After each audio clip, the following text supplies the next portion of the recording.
The galaxy We need to talk recorded about Earth this. as I know. finished. I'm No listening. explosions. This can't go on like No this. alien invasion. No final war written in fire across the stars. Just one quiet line in an ancient database. Human males. Extinct. When the alien survey ship descended through Earth's clouds, its sensors confirmed the impossible. Cities still breathed with light. Oceans still moved. Children still laughed. But every male signal was gone. The graves were real. The dates were recent. And the final marker stood alone on a hill, etched with words no machine could explain.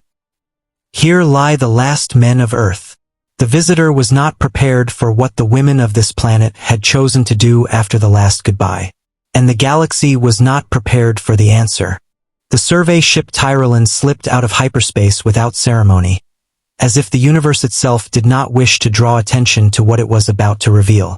From orbit, Earth looked untouched. Blue oceans turned slowly beneath a veil of white cloud. Green continents still breathed. The planet's magnetic field pulsed steady and strong, a heartbeat that had no right to exist in a world officially declared finished. Sayla stood alone at the observation arc, her hands folded behind her back. She was young by Oriental standards, chosen not for rank or force, but for patience, for memory, for the ability to watch something end without looking away. Her instruments whispered their findings across the curved glass. Atmosphere, stable. Biosphere, thriving. Technology, active, low emission, globally coordinated. Then the line that made her chest tighten. Human males, 0. Sayla recalibrated the scan. Once, twice, 3 times. The result did not change. In her training, extinction usually announced itself loudly.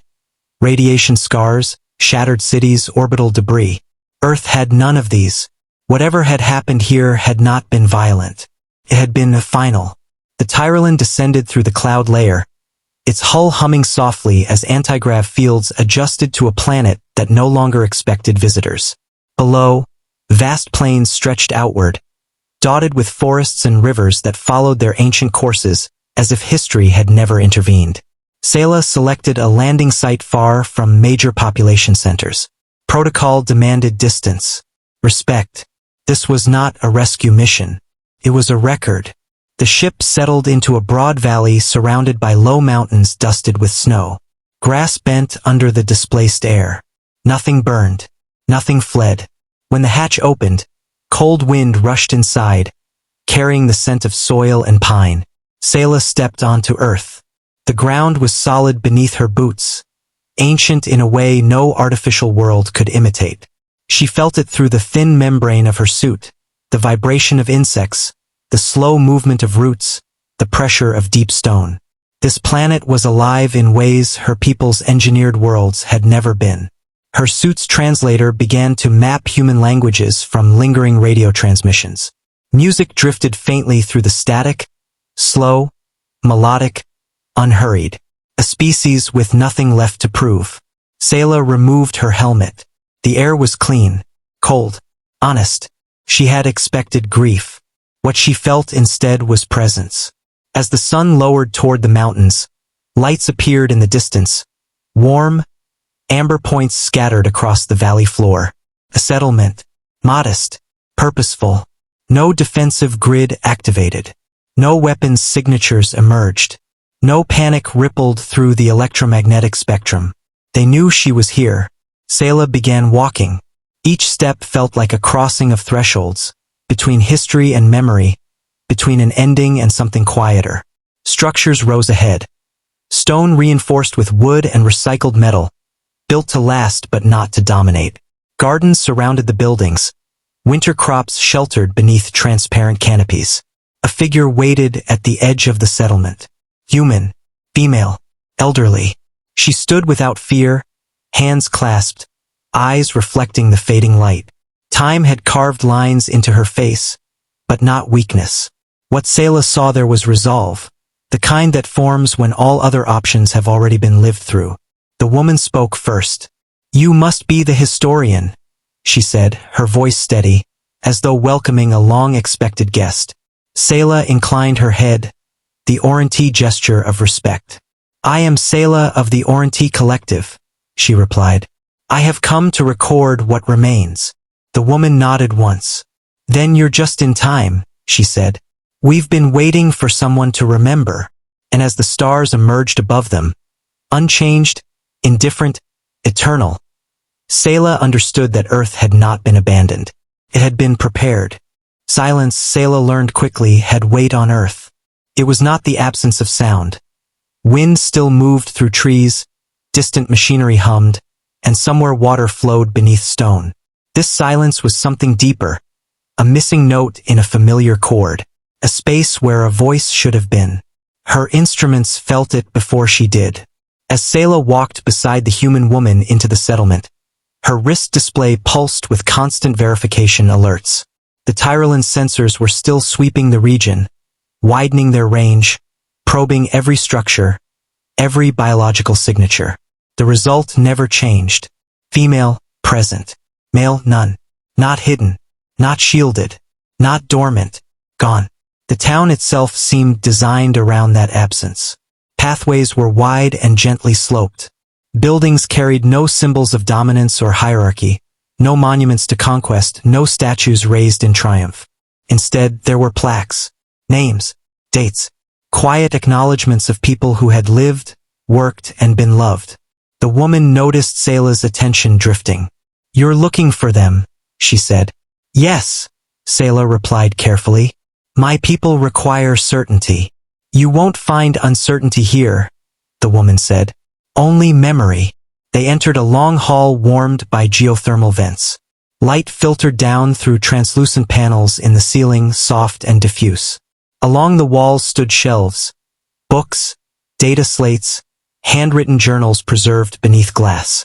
Human knowledge carefully curated, not for expansion, but for preservation. This was a school, the woman said. Then a hospital. Now it's a library. Selah paused at a wall covered with photographs. Men of all ages stared back at her from frozen moments in time. Smiling, serious, young, weathered. Some held infants, others tools, others nothing at all, as if caught mid-thought. They look ordinary, Selah said quietly. The woman gave a small smile. That's what we miss most. They sat at a long table carved from a single slab of wood, its surface worn smooth by generations of hands. The woman introduced herself then. Eleanor Hayes, she said. Once a biologist. Always a witness. Selah activated her recorder, but Eleanor raised a hand. Not yet, she said. First, you should understand the silence. Eleanor touched a small panel embedded in the table.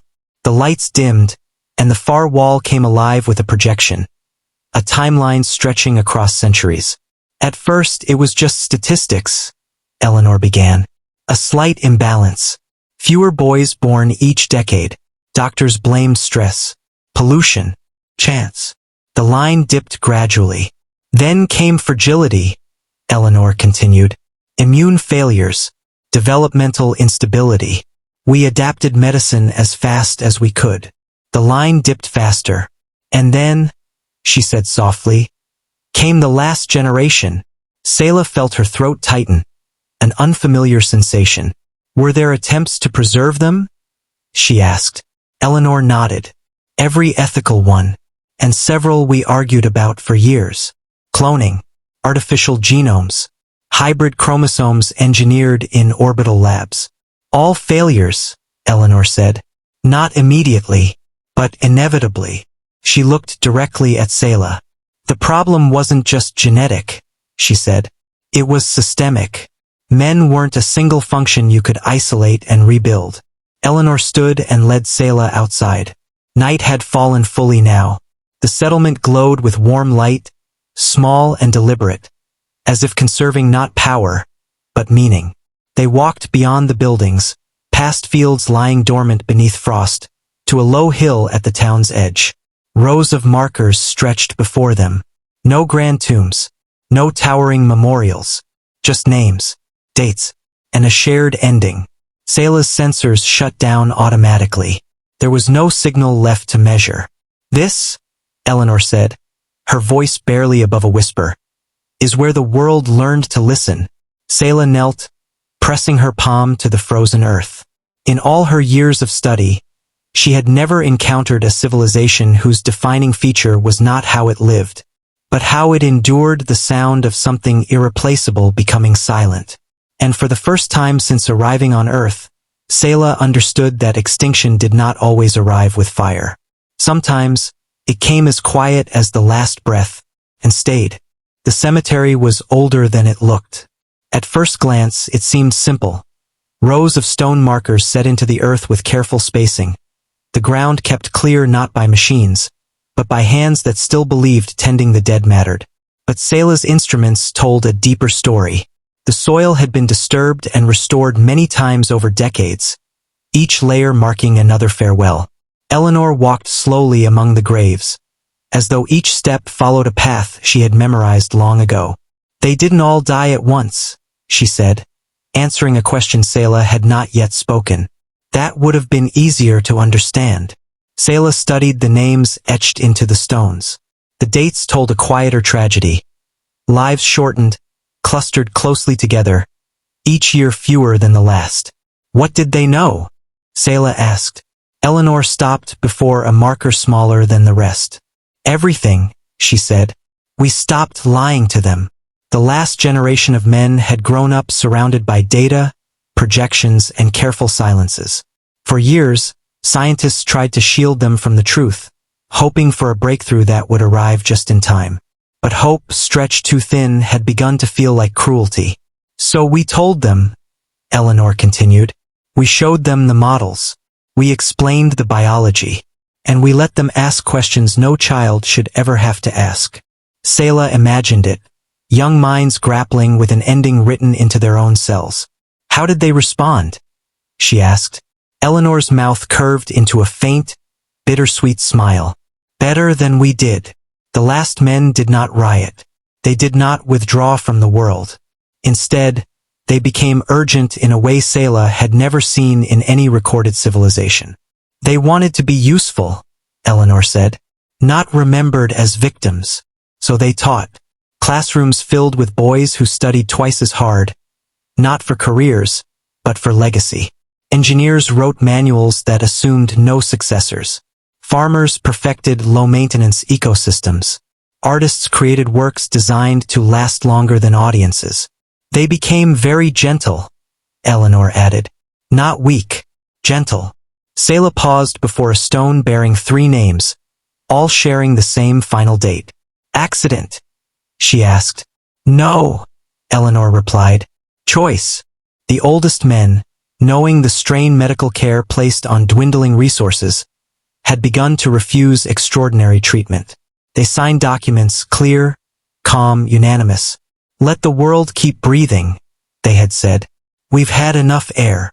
Sayla felt a tightness behind her eyes, an ornate physiological response reserved for profound cognitive dissonance. On her worlds, survival was sacred above all else.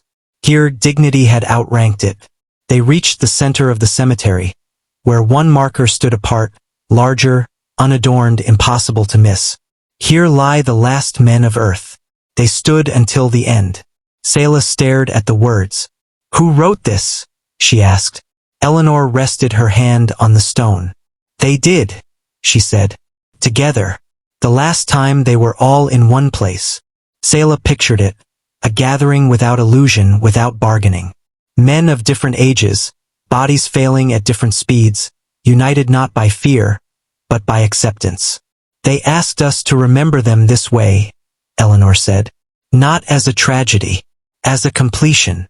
A cold wind moved through the cemetery, carrying the sound of distant chimes from the settlement below. Sayla lowered herself to one knee. In her culture, kneeling was reserved for the birth of stars and the sealing of histories. She had never done it for a species. Until now.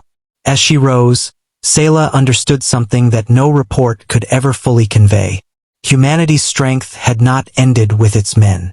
It had been revealed by them. And the silence they left behind was not empty. It was full of lessons, of restraint, and of a courage that did not need to survive to matter. The men did not vanish quietly. That truth revealed itself not in the cemeteries, but in the spaces the living still used every day. Eleanor led Sayla through a building set slightly apart from the others. Its outer walls were unmarked, but the door bore a simple inscription carved into the wood. For those who come after. Inside, the air was warm and dry, carefully controlled. Rows of shelves stretched from floor to ceiling, filled not with relics, but with intention. This is where they worked, Eleanor said. Near the end. Sayla stepped forward, her boots echoing softly on the stone floor. She recognized the pattern immediately. This was not an archive built by survivors scrambling to preserve scraps of a fallen world. This was deliberate. Data crystals, handwritten notebooks, mechanical schematics etched into metal plates. Each labeled, cross-referenced, simplified. Everything designed to be understood by people who would never meet their creators. They assumed they wouldn't be here to explain anything, Sayla said. They weren't, Eleanor replied. She removed a thin tablet from a shelf and activated it. A human man appeared in the projection, middle-aged, calm, seated at a plain desk. If you're watching this, the man said, then we didn't make it. That's all right. Sayla felt the faintest shiver run along her spine. They recorded thousands of these, Eleanor said. Messages, lessons, apologies. Instructions on how to fix things we hadn't even broken yet. The men had become archivists of themselves. They documented not only science and engineering but mistakes, wars, environmental damage, political failures. They didn't want us repeating them, Eleanor said, or romanticizing them. Sayla moved to a section marked Social Systems. The texts were blunt, unflinching. Power concentrates. Watch it. Fear spreads faster than truth. When survival becomes the only goal, cruelty follows. These are warnings, Sayla said. Yes, Eleanor replied. And confessions. The men had left behind governance frameworks designed for a shrinking population. Energy grids that could be maintained by fewer hands. Medical protocols prioritizing quality of life over longevity. They taught us how to let go, Eleanor said. Sayla paused at a long table where physical tools lay arranged with care, simple, durable instruments that required no complex supply chains. Why not automate everything? Sayla asked. Eleanor smiled faintly. Because machines can't teach meaning, she said. They wanted us to stay human. In a smaller room at the back of the building, Sayla found something unexpected. Letters, paper, ink, handwriting that varied wildly from careful script to barely controlled scrawl. These were written for no one in particular, Eleanor said. Some for us, some for history, some just so the words wouldn't die inside them. Sayla picked one up, reading silently. We're not afraid of being forgotten.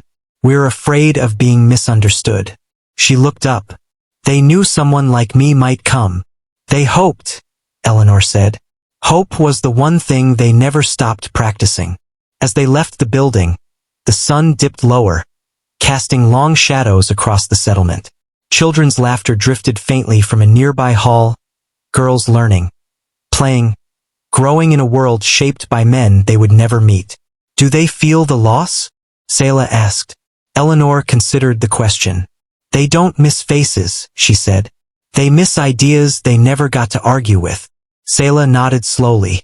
On Orenti worlds, legacies were measured in survival rates and expansion metrics. On Earth, she was beginning to understand.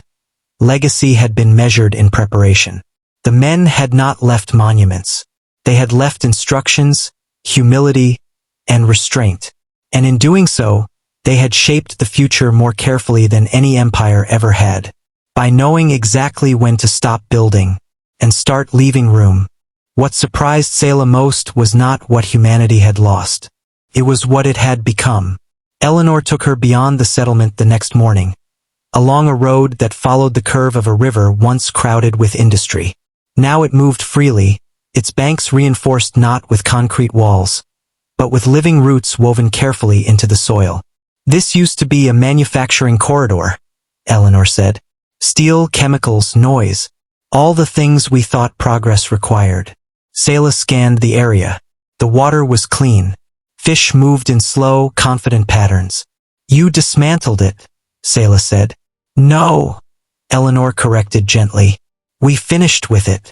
They walked past the remains of old structures.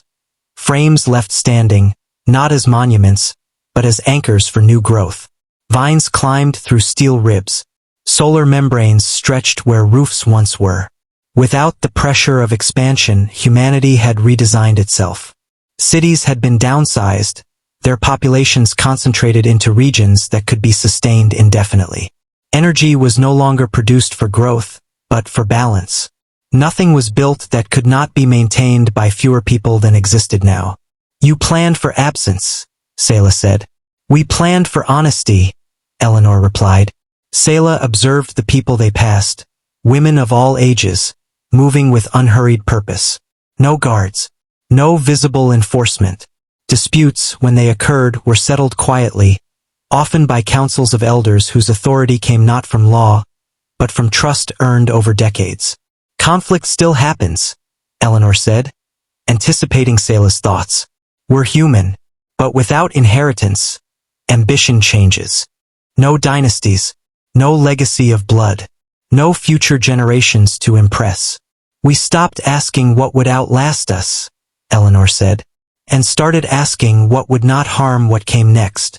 Sayla struggled to categorize it. This was not stagnation, nor was it decay. It was refinement.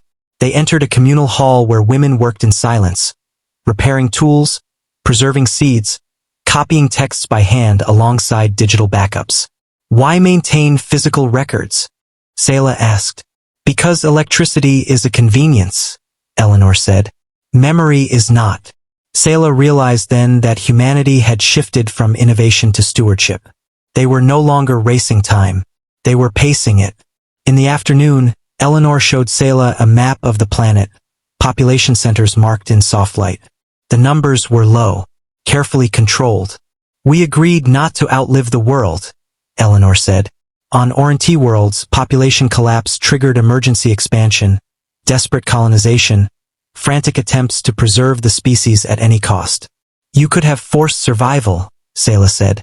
Artificial reproduction, genetic reconstruction, hybridization. Eleanor met her gaze. Yes, she said, and lost ourselves in the process. There was no bitterness in her voice, only certainty. We decided humanity was more than a shape, Eleanor continued, more than a genome. If we couldn't continue honestly, we wouldn't continue at all. That night, Sayla stood alone at the edge of the settlement. The stars above Earth were sharper than those above her homeworld, less filtered, less controlled. She felt small beneath them and strangely at peace. Humanity had not gone quietly. It had gone carefully. In choosing endurance over survival, restraint over desperation, they had done something no species Sayla had studied ever had. They had treated the end not as an enemy, but as a responsibility. And for the first time in her long career, Sayla wondered if the measure of a civilization was not how far it reached into the stars, but how gently it knew when to let go. The question came to Sayla not in the council halls, nor in the archives, but in the quiet hours before dawn. Earth slept differently than Oriente worlds. There were no synchronized light cycles, no artificial skies dimming on command. Darkness arrived gradually, and with it, reflection. Sayla sat alone on a low ridge overlooking the settlement. Below her, a handful of lights still glowed. Late readers, night watchers, those who found comfort in wakefulness. Above her, the stars burned without regard for endings. She had studied thousands of dying civilizations. None of them had been this calm. When Eleanor joined her, she carried 2 cups of something warm and fragrant. She offered one without ceremony. You're thinking about it, Eleanor said. Yes, Sayla replied. And I don't know how to ask without sounding cruel. Eleanor sat beside her, pulling her coat close against the cold. Then ask anyway, she said. We stopped pretending cruelty disappears just because you avoid it. Sayla turned to face her. Why did you not try harder to survive? The words hung between them, stark and unsoftened. Eleanor did not flinch. We did, she said. For a very long time. She took a slow sip, then continued. There came a point where every solution required us to stop being who we were. Children designed rather than born. Minds copied rather than lived. Bodies kept functioning long after the will had gone. Sayla nodded. Her people had chosen those paths many times. You judged survival to be unacceptable? Sayla asked. No, Eleanor said. We judged certain survival to be unacceptable. She gestured toward the settlement. We asked ourselves a question most species never do. What is humanity for? Silence answered for a moment. We weren't built just to persist, Eleanor said softly. We were built to feel, to choose, to care even when it hurt. If we survived by stripping all that away, what would we be preserving? Sayla's training offered no framework for that logic. On Orinti worlds, continuity justified everything. What about hope? Sayla asked. Did you abandon it? Eleanor smiled faintly. No, we redefined it.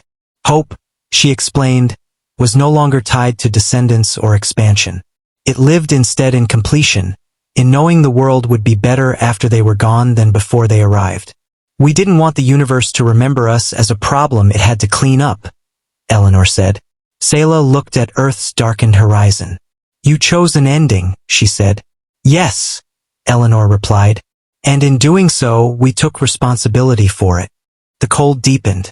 Somewhere in the distance, wind moved through trees planted by people who knew they would never see them fully grown. Doesn't it frighten you? Sayla asked. To know there will be a last sunrise? Eleanor considered this carefully. It would frighten me more, she said. To know we clung on so long that the sun rose on something that only resembled us. Sayla felt a strange ache. Something like grief. Something like admiration. In her records, extinction was always a failure. On Earth, she was beginning to understand it could also be a choice. A difficult one. Final one. But not an empty one. As dawn approached, light crept slowly across the land, touching forests, rivers, and quiet cities with equal care. Sayla watched it with new eyes. The question she had asked had no answer her people would accept. But Earth had answered it anyway, by showing her that sometimes the bravest act of survival is knowing when survival is no longer the point. Eleanor waited until Sayla was preparing to leave. The Tyrolan stood ready in the valley, its hull reflecting the pale light of early morning. Systems hummed softly, patient, indifferent to the weight of history unfolding beneath it. Eleanor approached carrying a small, unremarkable case. This is for you, she said. Sayla accepted it with both hands. The container was light, but something about it carried gravity. What is it? Sayla asked. They're voices, Eleanor replied. The ones you haven't heard yet. Aboard the Tyrolan, Sayla sealed the hatch and lowered herself into the recorder's alcove. She placed the case into the ship's interface. The lights dimmed, and a single file opened, unlabeled. A human male appeared in the projection. He looked directly into the lens, as if aware of who might one day watch. If you're not human, he said, then this isn't for you alone. It's for anyone who wonders what mattered. Another voice followed. Older, rougher. We're not leaving instructions this time, the man said. We've left enough of those. The recordings unfolded without chronology. Men of different ages, cultures, and accents spoke, not as representatives of a species, but as individuals aware they were speaking from the edge of history. They spoke of small things, of learning to shave by copying an old video, of fixing engines that would outlive them, of holding daughters and knowing there would be no sons to teach next. One laughed quietly. We used to think being remembered meant statues, he said. Turns out it just means not being a burden. Another voice, younger, hesitated before speaking. I was angry for a long time, he admitted. Then I realized anger assumes a future to waste. Sayla felt her throat tighten. Orinti physiology did not produce tears, but something warm blurred her vision all the same. One message paused longer than the others, as if the speaker had needed time to gather himself. If you're judging us, the man said gently, please don't. We judged ourselves enough. The final recording appeared without introduction. An older man sat beside Eleanor. Both of them younger than Selah had known them. His hand rested over hers. "We didn't fix everything," he said. "But we stopped pretending we could." He leaned closer to the camera. "Tell the galaxy we weren't heroes. We were just people who stayed." The file ended. The silence that followed was heavier than any sound. Selah remained seated long after the projection faded. In all her studies, she had catalogued civilizations by their greatest achievements and final failures. None had ever left behind something like this. Not a warning, not a threat, not a plea for resurrection, just understanding. When Selah returned the case to Eleanor, she bowed deeply, an Oriental gesture reserved for the sealing of sacred histories. "I will not summarize this," Selah said. "I will not compress it into data." Eleanor nodded. "That's all they asked," she said. As Selah's ship lifted into the sky, Earth shrank beneath her. Still blue, still alive, still quiet. And for the first time since becoming a historian, Selah altered her report. Where extinction classification was required, she wrote instead, "Status, complete. Cause, chosen with dignity. Legacy, unequaled." The men of Earth had left the galaxy a final gift. Not survival, but perspective. The Oriental Council awaited her return with the calm patience of a species accustomed to watching civilizations rise and fall. Selah stood in the central chamber of the council hall, the vast room filled with orbs of light floating in precise orbits, each representing a world, a civilization, or a species. The council's voices were not loud, but they carried the weight of authority and curiosity. "Report Selah of the Tyrolin," the High Archivist said. "Earth was marked extinct. Confirm status." Selah inhaled, steadying herself. The weight of her words was heavier than any asteroid she had charted or any star system she had catalogued. She adjusted the interface of her recorder and projected Earth's data across the chamber. Cities intact, biosphere flourishing, no male human presence, population entirely female. "Status of Earth," she began slowly, "is not extinct." A ripple of quiet disbelief moved across the council. One of the orbs representing the planet flickered nervously. "It is complete," Selah continued. "The male population ended by natural causes decades ago. Remaining humans female have maintained stability, sustainability, and cultural continuity. They have chosen an ending, but not despair." The council leaned in. Their method of listening was precise, scanning every neural wavelength for truth. "Explain this choice," the High Archivist demanded. "They did not perish because of war, disease, or cosmic calamity," Selah said. "They survived long enough to understand the limitations of survival itself. They chose dignity over desperation, completeness over continuity."